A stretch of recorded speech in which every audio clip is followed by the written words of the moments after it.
Hello and welcome to Dingoes 8 Mind Podcast. This week we're talking about the Season 2 episode of Buffy the Vampire Slayer, Some Assembly Required. I'm Paul. I'm Dave. I'm Justin. This episode originally aired September 22nd, 1997, attracting 4.4 million viewers, same as the previous week. In this episode, Buffy is waiting for a vampire to rise when Angel appears. They end up arguing over their relationship, or lack thereof, along with Angel's inability to express his jealousy over Xander because Buffy had danced suggestively with him in the previous episode. And Angel decides to leave. When Buffy tries to follow him, she falls face first into an open grave. A body was apparently dragged from it earlier. The next day, Buffy and Xander catch Giles practicing to ask Miss Calendar out on a date. Giles hears Buffy's findings at the cemetery and fears someone is raising an army of zombies. Buffy goes to find Willow, who is signing up for the science fair and talking to Chris, the reigning champ. As Buffy approaches, Chris's friend Eric takes pictures of girls passing by. Willow finds that the girl in question, Meredith Todd, died in a car accident alongside two other girls. They head to the cemetery to investigate. Buffy tells others not to tell Angel because they are having problems. That night, Cordelia is walking to her car after cheerleading practice when she senses that someone is following her. She immediately hides in a dumpster. When she thinks it is safe to get out, she encounters Angel. He starts to help her out when they find an arm and other body parts inside the dumpster. The Scoobies return to the library to find a frightened Cordelia clinging to Angel. They decide to abandon Giles' zombies theory and search for the lockers of science students. They find medical books and an article on Meredith Todd in Chris's locker, and a jigsaw of female body parts in Eric's locker. Chris and Eric are building some sort of dream girl. In a secret lab, the two geniuses, well, I guess you could call them geniuses, are almost finishing their creation, except for the head. Eric lines up three candidates: Buffy, Willow, and Cordelia. Chris's brother Daryl comes out of the shadows, showing a grotesque appearance, and chooses Cordelia's picture. Daryl was a popular athlete who died in an accident a few years ago. He was revived by his brother and promised to stay-at-home companion. The next day, Giles stumbles as he tries to ask Miss Calendar out, but she ends up asking him to the football game instead, where she continues to tease him. Meanwhile, Buffy and her friends discover that the crazy boys are missing a head.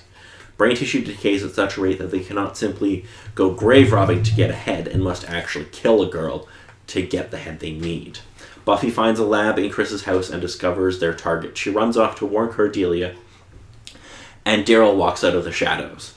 In the locked room, Cordelia is getting ready when Chris comes up behind her. Eric places a bag over her head but is attacked by Buffy. After Cordelia leaves, Chris tells Buffy about Daryl. They head back to his house only to find Daryl gone. Buffy and Chris head back to the school.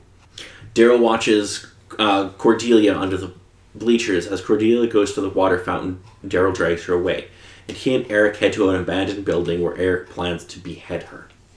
Cordelia sees her old crush and screams, immediately after promising if they take the blindfold off she won't scream.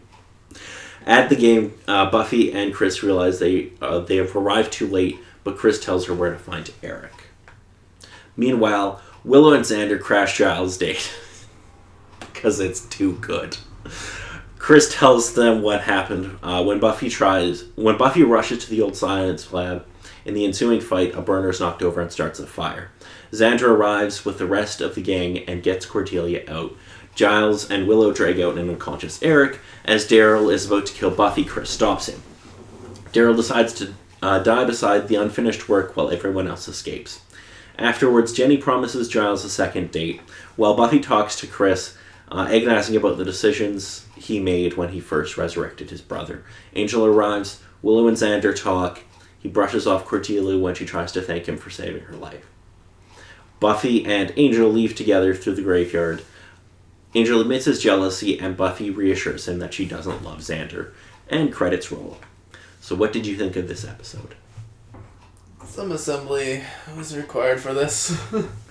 Well, I mean, they're doing Frankenstein. I know. It's quite clear that they're doing Frankenstein. Dave? Yeah, decent enough for Frankenstein. They missed a couple particular points, but then they hit the main ones. I love how Buffy and Angel are in the graveyard at the beginning of the episode. They're having a fight. And then Angel walks away, and Buffy's like, "Oh, you're not getting away that easy." And she starts walking, and immediately falls into a coffin. There's just something so funny about the way it's shot, where all of a sudden she just whoop. In my case, I was kind of like, well, you have to be careful when you were waiting for a vampire. The vampire is going to leave a hole. And then I sort of caught on with them. It's like, wait a minute, they dug this. This was already pre-dug. What the heck's going on now? Yes, we in the library we see Giles working on his pickup lines. Yeah, And it's oh, he's so British. yeah. If you would be immutable. Like, God damn it, Giles. I can't remember specifically what she said, but Buffy kind of comments about his technique, and then Xander... Oh, I love Buffy's line. You have a thing, I have a thing, let's have a thing together. But personalize it. No, it was more That's good for so... Mexican. Yeah, those sort of pickup lines don't exactly work that well on any sort of person. But Xander chimes in, it's like, yeah, I don't know, I could probably live with those sorts of things. Buffy stops and turns to him, it's like, you scare me. And then goes into the car to teach Giles, try to get his dating game back up. I love how, like, Cordelia comes in and she's all, like, freaked out. And she's like, why can't anybody talk about my problems? And Giles is like, there, now back to business. No, that was awesome. Oh, also, when they're sitting at the graveyard, and Giles and Xander are digging up the grave, and Willow and Buffy are just sitting at this headstone talking. Yeah. And Xander's like, it would go a lot quicker if one of you would pick up a shovel. And Buffy's like, no, I'm an old-fashioned girl. I was raised that the boys dig up the graves and the girls have the babies. It's so good. Yeah. Angel ends up finding Cordelia in a dumpster, which is, of course, where she would always be. And then Cordelia, like, she has, like, her skirt stuck, and then she, like, pulls out a hand. And I'm just like, need a hand? Oh, I know a story like that. Ugh. I love how, in the library, they're talking, and they're like, well, what student would have the expertise in physiology to pull something like this off? And then Willow's like, well, I could think of 5 or 6 guys in the science club, not a lot, and like myself as well. And Xander's just like, Will, come clean, don't do it again, everything will be forgiven. Yes, that is cute. And then when Giles goes to ask out Miss Calendar, I love this. Buffy's like giving him a pep talk, and she's a word I refuse to say because it is stupid. I was mildly concerned that when you heard that, you might have a mild brain aneurysm. Ask her to bless your laptop. They mentioned the techno-pagan thing again. You see this murderous look in my eye? Yeah, I do. Don't use that word ever again. Techno-pagan? But they used it in this episode. They used it again. It's stupid. Yeah. Doesn't mean that they didn't use it again. Yeah, but it's dumb and we won't. I will cut out your tongue. So Giles actually trying to ask out Miss Calendar is great because Giles is just such a dork. Yeah, just a little bit. He's great. But then she comes up and is kind of like, oh yeah, there's a game going on, you want to go? Yeah, no, like, they're too good together. Like, it's so perfect. I love that relationship, and it's going to get good. Okay, so Buffy, like, bicycle kicks that, I think it's Eric, like, right in the face, and then he just gets up and runs away. I honestly thought that hit was a bit more around in the chest and kind of knocked him down. Oh, I thought it was right in the face, and I'm like, he should be, like, unconscious. No, and that's maybe dead. That's later on in the episode. Maybe he has a thick skull. That doesn't make any difference to concussive impact. I know. Okay. Oh. Do you really? No. Oh. There is a particular moment when Giles is hanging out with the name escapes me now. Just hanging out with her, and Giles speaks to her with her family name. And then she brings up the line, "Oh, there's no need to call me Miss Calendar. Miss Calendar. That's my father." No, she says my mother. Not from what I particularly I'm pretty sure. heard. Anyway, I want to talk more about their date. Yeah. Because they're at the football game, and Giles is just like, football's fucking dumb. It's not like they need to put on a decent amount more padding to play rugby. I love how she just looks at him and she's like, "Is this your normal strategy for a first date?" And he's like, "What?" Wait, insulting we're on a date? our national sport. It's not even your national pastime. That's baseball, you fucking idiots. It was more interesting to sort of hear her thoughts about it. It's like, I don't understand why I like football so much. It doesn't have the fanciness of... No, I don't think she brought up soccer, but it was No, of course not. It's American. She's like, it doesn't have the poetry of baseball or That was one. the grace of basketball or something. That's what it was. And Giles is like, I don't understand why a nation built on its virility needs to strap on 40 pounds of padding just to play rugby. I love Giles just getting indignant about things like that. It's so good. Uh-huh. Cordelia gets kidnapped and is being held hostage, and they're going to cut her head off.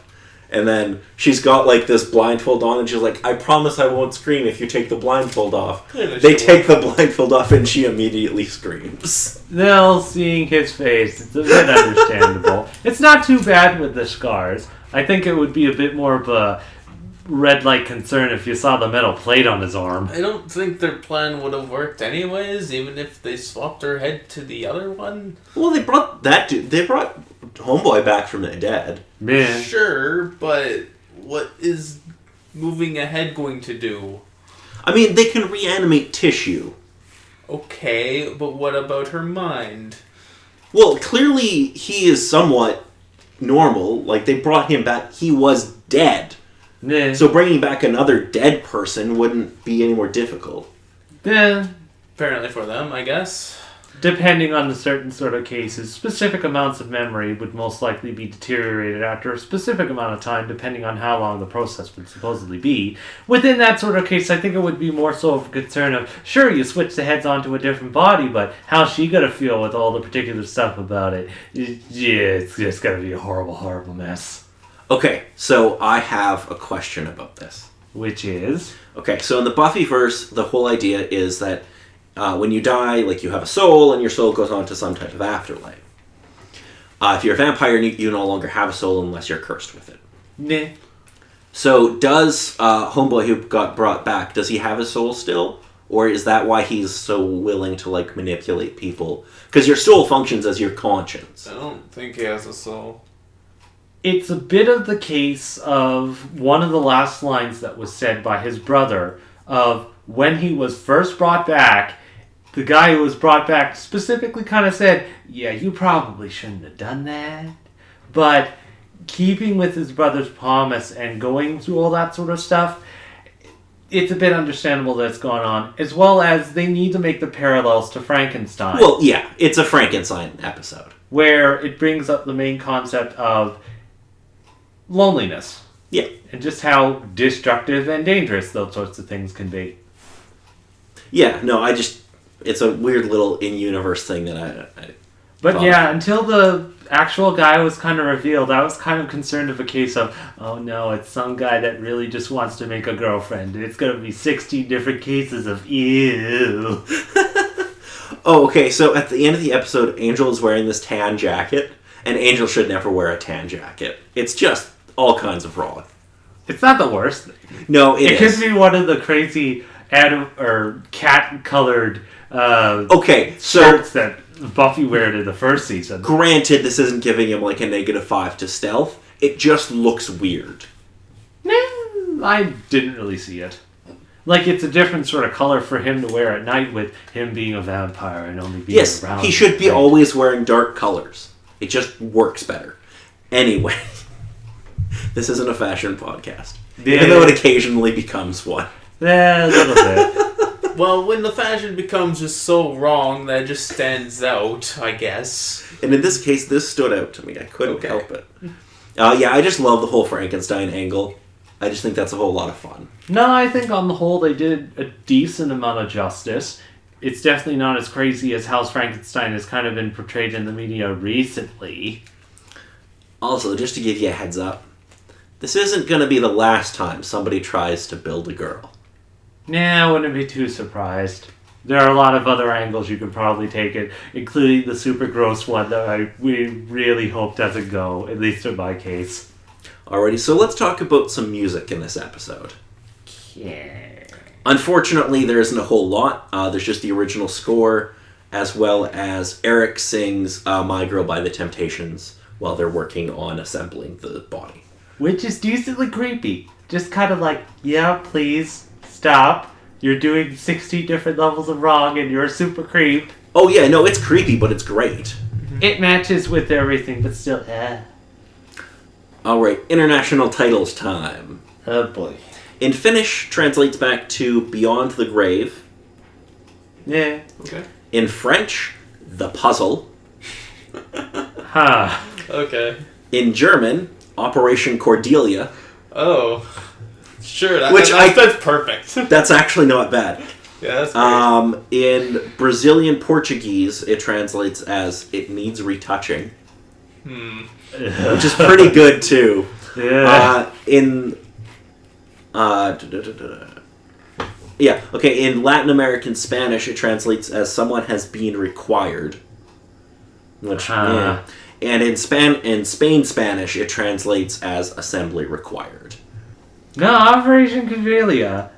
The sad thing is, it just sort of makes me think of the Operation board game, but exactly. I'm pretty sure With Cordelia. it doesn't exactly match perfectly, but still. Alrighty, so Justin, what did you think of this episode overall? It was okay.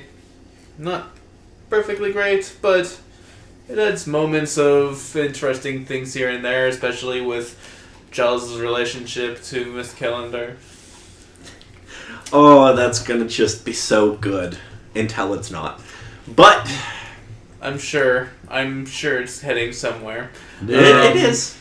It's heading towards some passion. But I'd give this episode like a 7. Okay. Dave? No, in my case, I kind of enjoyed a lot of the things. Mostly because I've kind of been getting an itch of understanding a bit more of the Frankenstein story. And just sort of seeing this sort of take on it and keeping up to somewhat tradition on it is definitely sort of nice to see with the entire story. It also kind of hit a couple of notes of, okay, let's please not go there, please. So, But overall score? Overall score, I'd say it's probably sitting 7, probably a bit more 6 out of 5. Okay.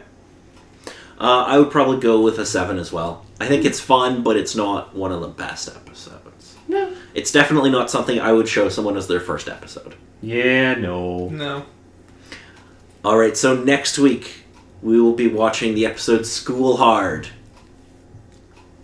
In this episode, Buffy's mother, friends, and teachers have become trapped inside Sunnydale High School when a vampire with some type of connection to Angel launches an attack against the Slayer. Oh no. And I guess we'll have to find out who that vampire is next week. I suppose, since the other vampire that technically knew Angel is kind of dusted now. Yeah, I wonder if... I'm sure this character won't become important later on or anything. Nah. Lies. Anyway, I'm Paul. I'm Dave. I'm Justin.